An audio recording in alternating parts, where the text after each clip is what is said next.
What is up, watch fam? I am Christian from Theo and Harris, home of the best darn vintage watches and leather watch straps on the market. And today's watch question of the day is, what the heck is going on with Rolex and all their prices?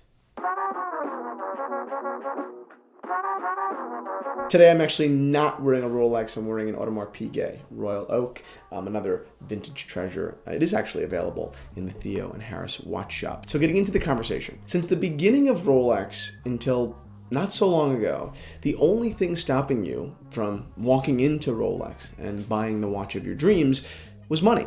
That's it. Very simple. If you had enough saved, you paid retail, had a glass of champagne with your watch salesman, and went on your merry way. And then all of that changed. Now Rolex boutiques all over the world are barren. Their showcases are sprinkled with two-tone ladies pieces, and the mention of a Submariner, Daytona, Skydweller, or even a freaking Explorer will get you on the wait list and politely laughed out. Of course, some people are lucky. There are people in the world that are fortunate enough to walk into Rolex at the right time, happen to see the fresh Hulk and make it their own, but that has become a total anomaly. So the Rolex lovers of the world are given two options. Go without the watch that has been absolutely haunting your dreams, or pay a significant premium to a secondhand dealer. $2,000 on a Submariner in black, $6,000 in green, an $8,000 premium for a Daytona, and if you're really nuts, almost $100,000 for a rainbow Daytona. So I have three questions. Number one, how dare you? Number two, has the demand for these Rolexes increased so much that Rolex themselves cannot keep up with production? No, of course not. Rolex is limiting supply to create exclusivity. And why? Because Rolex has to be exclusive. It's their thing. If everyone has one, as much as I hate saying this, I guess it's not as cool anymore. And question number three, and this is the one that really makes me sick.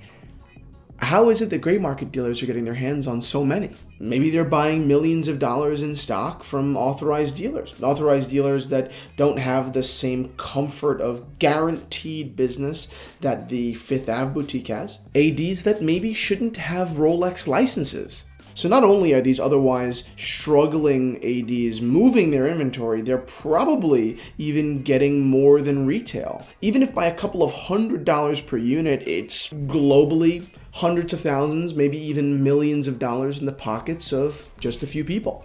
So what should we do about it? Whatever you want. Want a Daytona and have no problem paying the premium? Great, enjoy. To everyone else, to the geeks that could hardly stretch retail and now with the premium know that they are no longer qualified buyers. I'm sorry, it sucks.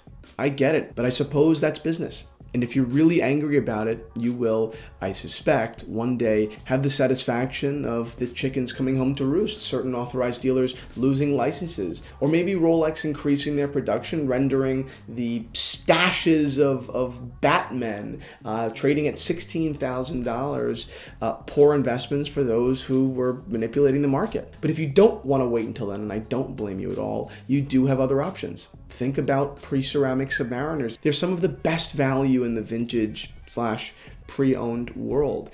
If you have any questions or would like to inquire about one, shoot me an email at info@theoandharris.com. I would be more than happy to help you. Thank you all again so much for watching. Please like this video if you enjoyed it. Subscribe to Theo and Harris if you love watches. And more importantly than any of that, please comment down below. I want your thoughts. I am certain that many of our viewers out there have particular insights into what's going on that I very simply don't have, and I look forward to having them soon.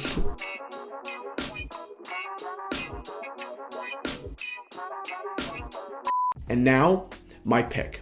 Audemars Piguet's Perpetual Royal Oak. It's offered in rose gold, white gold, platinum, and as you may have guessed by now, yellow gold. It's a millimeter thicker than the Vacheron Constantin, but at this thinness, I think it's negligible.